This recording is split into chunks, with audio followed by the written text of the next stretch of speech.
Good morning, my dear traders. Welcome back to another video of pre-market analysis by Currency Beats. First of all നമ്മൾ ഇന്നലെ പറഞ്ഞ അനാലിസിന്റെ result എന്താണെന്ന് നോക്കിയിട്ട് നമുക്ക് ഇന്നത്തെ അനാലിസിലേക്ക് പോവാം. ഇന്നലെ നമ്മൾ ഗോൾഡ് എന്ന പേരിൽ നമ്മൾ പക്ക ബുള്ളിഷ് ആയിരുന്നു. നിങ്ങൾക്ക് നോക്കിക്കഴിഞ്ഞാൽ കാണാം, നമ്മൾ ഇന്നലെ പറഞ്ഞായിരുന്നു വിത്തിൻ ഫ്യൂ ഡേയ്സിനുള്ളിൽ തന്നെ ഗോൾഡ് ഓൾ ടൈം ഹൈ അടിക്കുമെന്ന്. നമ്മളത് പറയാൻ തുടങ്ങിയിട്ട് ഇപ്പോൾ ഏകദേശം 2 ആഴ്ചയായി. അപ്പോൾ ഫൈനലി ഇന്നലെ gold all time high create ചെയ്തിരിക്കുകയാണ്. ഇതിപ്പോൾ 50 മിനിറ്റ് ടൈം ഫ്രെയിമാണ്. നമുക്ക് 1 ഡേ ടൈം ഫ്രെയിമിൽ നോക്കാം. 1 ഡേ ടൈം ഫ്രെയിമിൽ നോക്കുമ്പോൾ മനസ്സിലാകും. ഓക്കെ, ഇതാണ് കഴിഞ്ഞ ഓൾ ടൈം ഹൈ. അതിപ്പോൾ ഇന്നലെ ബ്രേക്ക് ചെയ്ത് പുതിയ ഓൾ ടൈം ഹൈയിലാണ് ഇപ്പോൾ നിൽക്കുന്നത്. ഓൾ ടൈം ഹൈ ക്രിയേറ്റ് ചെയ്ത് ഇപ്പോൾ ഗോൾഡ് നിൽക്കുന്നതാണ്. ഓക്കെ, അപ്പോൾ so what's next in gold? അതിന് മുമ്പായിട്ട് യൂറോ യുടെ സിറ്റുവേഷൻ എന്താണെന്ന് നോക്കാം. യൂറോ നമ്മൾ ഇന്നലെ പറഞ്ഞായിരുന്നു, നമ്മൾ ഇൻട്രാഡേ ബേസിസിൽ യൂറോ ബെയറിഷ് ആയിരിക്കും എന്നുള്ള കാര്യം. ബെയറിഷ് ട്രേഡുകളായിരിക്കും നമ്മൾ ഇന്നലെ യൂറോ ഫോക്കസ് ചെയ്യാന്നുള്ളത്. 1 മിനിറ്റ്, പേർ മാർക്ക് പോയി. യൂറോ ഇൻട്രാഡേ ബേസിസിൽ നമ്മൾ ബെയറിഷ് ആയിരിക്കും എന്ന് പറഞ്ഞു. കാരണം ഇന്നലെ ഈ ഒരു പൈസ ലിക്വിഡിറ്റി എടുത്തതിന് ശേഷം മാർക്കറ്റ് ഡൗൺ ആയി ഈ ഒരു FEG ക്രിയേറ്റ് ചെയ്തിട്ടുണ്ടായിരുന്നു. അപ്പോൾ ആ FEG വന്നു കഴിഞ്ഞാൽ ഷോർട്ട്സ് നോക്കുന്നതായിരുന്നു നമ്മൾ പറഞ്ഞു വെച്ചത്. അപ്പോൾ ആ ഒരു കറക്റ്റ് FEG തന്നെയായിരുന്നു മാർക്കറ്റ് ഡൗൺ ആയിട്ട് ഇവിടുത്തെ ഒരു സെൽസ് ലിക്വിഡിറ്റി എടുത്തിരിക്കുന്നത്. അപ്പോൾ ഇന്നത്തെ അനാലിസിസ് വീഡിയോ കണ്ടവർക്ക് മനസ്സിലായിട്ടുണ്ടാവും ഈ FEG എന്നായിരിക്കും ഷോർട്ട്സ് നോക്കേണ്ടതെന്ന് പറഞ്ഞത്. പിന്നെ നമ്മൾ പറഞ്ഞത് ഈ ഒരു 1 ഡേ ടൈം ഫ്രെയിമിലുള്ള ബുള്ളിഷ് FEG ആയിരുന്നു. മാർക്കറ്റ് അങ്ങോട്ടേക്ക് വന്നിട്ടില്ല. ബട്ട് സ്റ്റിൽ മാർക്കറ്റിന് ടൈം ഉണ്ടെങ്കിൽ വരാനായിട്ട് നമുക്ക് നോക്കാം എന്തായിരിക്കും ഇനി അടുത്ത പ്രൈസ് ആക്ഷൻ എന്നുള്ളത്. അടുത്തതായിട്ട് എന്തായിരിക്കും യൂറോ പ്രൈസ് ബിഹേവ് ചെയ്യാന്നുള്ളത് നമുക്ക് നോക്കാം. ആൻഡ് ഫൈനലി US ഡോളറിൽ നമ്മൾ ബുള്ളിഷ് ആയിരുന്നു ഇന്നലത്തെ. ഇതിൽ 1 ഡേ ടൈം ഫ്രെയിമിലായിരുന്നു. കാരണം എന്തുകൊണ്ട് ബുള്ളിഷ് ആണെന്ന് വെച്ചിട്ടുണ്ടെങ്കിൽ ഇതൊരു മന്ത്ലി ടൈം ഫ്രെയിമിലുള്ള ഓർഡർ ബ്ലോക്കിലാണ് പോകുന്നത് നിൽക്കുന്നത്. മനസ്സിലായില്ലേ? അപ്പോൾ കഴിഞ്ഞ 2 ഡേയ്സ് ആയിട്ട് മൺഡേ തൊട്ട് ഡോളറിൽ ബൈ ആക്ഷൻ ആണ്.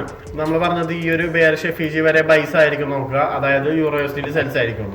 ഓക്കെ, അപ്പോൾ ഇന്നത്തെ ദിവസം പറയുകയാണെങ്കിൽ നമുക്കൊന്ന് 4 ടൈം ഫ്രെയിമിൽ അനാലിസിസ് നടത്തുമ്പോൾ ഒരു ബൈയിങ് നടന്നു. മൺഡേ തൊട്ട് ബൈയിങ് നടന്നു. ഇവിടം വരെ ഏകദേശം ആ FEGയുടെ അടുത്ത് വരെ വന്നു. FEGയിൽ ടച്ച് ചെയ്തിട്ടില്ല. ബട്ട് സ്റ്റിൽ നമുക്ക് ടൈം ഉണ്ട്, നമുക്ക് നോക്കാം എന്തായിരിക്കും അതിനടുത്തായിട്ട് ഡോളർ ബിഹേവ് ചെയ്യാന്നുള്ളത്. ഓക്കെ, നമുക്കിനി ഇന്നത്തെ അനാലിസിസ് നോക്കാം എന്തായിരിക്കും ഇന്ന് പ്രൈസ് ബിഹേവ് ചെയ്യാന്നുള്ളത്. ഓക്കെ, ഇപ്പോൾ ഗോൾഡിൻ്റെ സിറ്റുവേഷൻ പറയുകയാണെങ്കിൽ ഗോൾഡ് ഇപ്പോൾ പീക്കിന് നിൽക്കാനാണ്, അതായത് ഏറ്റവും പുതിയ ഒരു പ്രൈസ് റേഞ്ചിൽ നിൽക്കാനാണ്. നമ്മൾ still we are bullish on gold. Intraday basis ആണെങ്കിലും ബുള്ളിഷ് തന്നെയാണ്. കാരണം ഇപ്പോൾ ബെയറിഷ് ആവേണ്ട യാതൊരു റീസണുകളും കാണുന്നില്ല. അപ്പോൾ ഞാൻ പേഴ്സണലി നോക്കുന്നത് ഈ ഒരു 4 ഹവറിലെ FEG ആയിരിക്കും. നമുക്ക് ഫസ്റ്റ് 1 ഡേ ടൈം ഫ്രെയിം നോക്കാം എന്തെങ്കിലും ഉണ്ടാവുന്നത്. ഓക്കെ, 1 ഡേ ടൈം ഫ്രെയിമിൽ ഇപ്പോൾ കാര്യമായിട്ട് ഒന്നുമില്ല. നമുക്കിനി 4 ടൈം ഫ്രെയിമിൽ നോക്കാം. 4 ടൈം ഫ്രെയിമിൽ 4 ടൈം ഫ്രെയിമിൽ നമുക്ക് അവിടെ ഒരു ബുള്ളിഷ് FEG ഉണ്ട്, കണ്ടില്ലേ? 4 ടൈം ഫ്രെയിമിൽ ആ ബുള്ളിഷ് FEGയിൽ നമ്മൾ വന്നെയാണെങ്കിൽ നമുക്ക് അവിടെ നിന്ന് ബൈസ് നോക്കാം.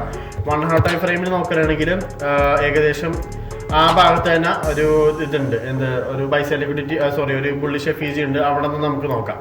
ഓക്കെ, അപ്പോൾ ഇതാണ് കറന്റ് ഗോൾഡിലുള്ള analysis. We are still bullish on gold unless ഇവിടെ നമുക്കൊരു 4 ടൈം ഫ്രെയിമിൽ ഒരു സ്ട്രക്ചർ ഷിഫ്റ്റ് കിട്ടുകയാണെന്നുണ്ടെങ്കിൽ 1 hour 4 ടൈം ഫ്രെയിമിൽ സ്ട്രക്ചർ ഷിഫ്റ്റ് കിട്ടുകയാണെന്നുണ്ടെങ്കിൽ ഇൻട്രാഡേ ബേസിസിൽ നമുക്ക് ഗോൾഡിൽ ഷോർട്ട്സ് നോക്കാം.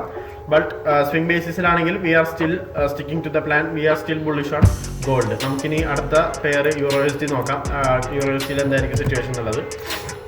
യൂറോ USD നമ്മൾ ഇന്നലെ പറഞ്ഞ പോലെ ആ ഒരു ബെയറിഷ് FEG ടാപ്പ് ചെയ്തതിന് ശേഷമാണ് മാർക്കറ്റ് ഡൗൺ ആയത്. ഈ ഒരു ബുള്ളിഷ് FEG ആയിരുന്നു നമ്മൾ പറഞ്ഞത്, ബട്ട് അങ്ങോട്ട് വന്നിട്ടില്ല. അതിന് മുമ്പായിട്ട് ഇവിടെ ഒരു 1 ടൈം ഫ്രെയിമിൽ ഒരു ബൈസ് ലിക്വിഡിറ്റി ഉണ്ടായിരുന്നു, സെൽസ് ലിക്വിഡിറ്റി ഉണ്ടായിരുന്നു. അത് ടാപ്പ് ചെയ്ത് മാർക്കറ്റ് വീണ്ടും അപ്പായി. അപ്പോൾ ഇന്നത്തെ അനാലിസിസ് പറയുകയാണെന്നുണ്ടെങ്കിൽ 1 മിനിറ്റ് നോക്കട്ടെ. ഇന്നത്തെ അനാലിസിസ് ഇപ്പോൾ ഏകദേശം പറയുകയാണെന്നുണ്ടെങ്കിൽ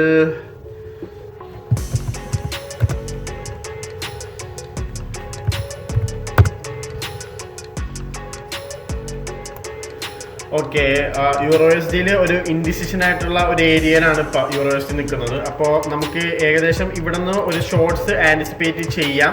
ബട്ട് യൂറോ USD ഞാൻ ഇൻട്രാഡേ ബേസിസിൽ റെക്കമെൻഡ് ചെയ്യുന്നില്ല. ഇൻട്രാഡേ ബേസിലാണെങ്കിലും സ്വിംഗ് ബേസിലാണെങ്കിലും റെക്കമെൻഡ് ചെയ്യുന്നില്ല. കാരണം ഒരു ക്ലിയർ ആയിട്ടുള്ള മാർക്കറ്റ് സ്ട്രക്ചർ വ്യൂ ഒന്നും കിട്ടുന്നില്ല നമുക്ക്. ഇനി അടുത്തതായിട്ട് ട്രേഡുകൾ ഞാൻ പേഴ്സണലി ആൻറ്റിസിപ്പേറ്റ് ചെയ്യുന്നത് ഒരു ബൈ ട്രേഡ്സ് ആണ്. അത് ഇവിടെ നിന്നായിരിക്കും, നമ്മുടെ ഈ ബുള്ളിഷ് FEG 1 ഡേ ടൈം ഫ്രെയിമിലാണ്. അവിടെ നിന്നായിരിക്കും ബൈ ട്രേഡ്സ് ആൻറ്റിസിപ്പേറ്റ് ചെയ്യണത്.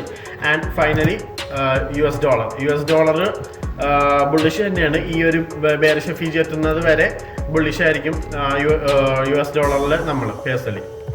ഓക്കെ, അപ്പോൾ നമുക്ക് ഫൈനലി ഇന്നത്തെ ന്യൂസ് എന്തൊക്കെയാണെന്ന് നോക്കാം. ഇന്ന് വെനസ്ഡേ 2024 ജൂലൈ 17 ആണ്. ഇന്ന് GBPയിൽ ഒരു CPI ഉണ്ട്. സോ GBPയിൽ ട്രേഡ് ചെയ്യുന്നവർ സൂക്ഷിക്കുക. SLും എല്ലാം ഇൻസ്റ്റിറ്റ്യൂഷൻസ് കൊണ്ടുപോകാതെ സൂക്ഷിക്കുക. ഈവൻ ഹൈ ടൈം ഫ്രെയിമിലാണെങ്കിൽ പോലും ഞാൻ പേഴ്സണലി ആർക്കും റെക്കമെൻഡ് ചെയ്യുന്നില്ല CPയിൽ ട്രേഡ് ചെയ്യാനായിട്ട്.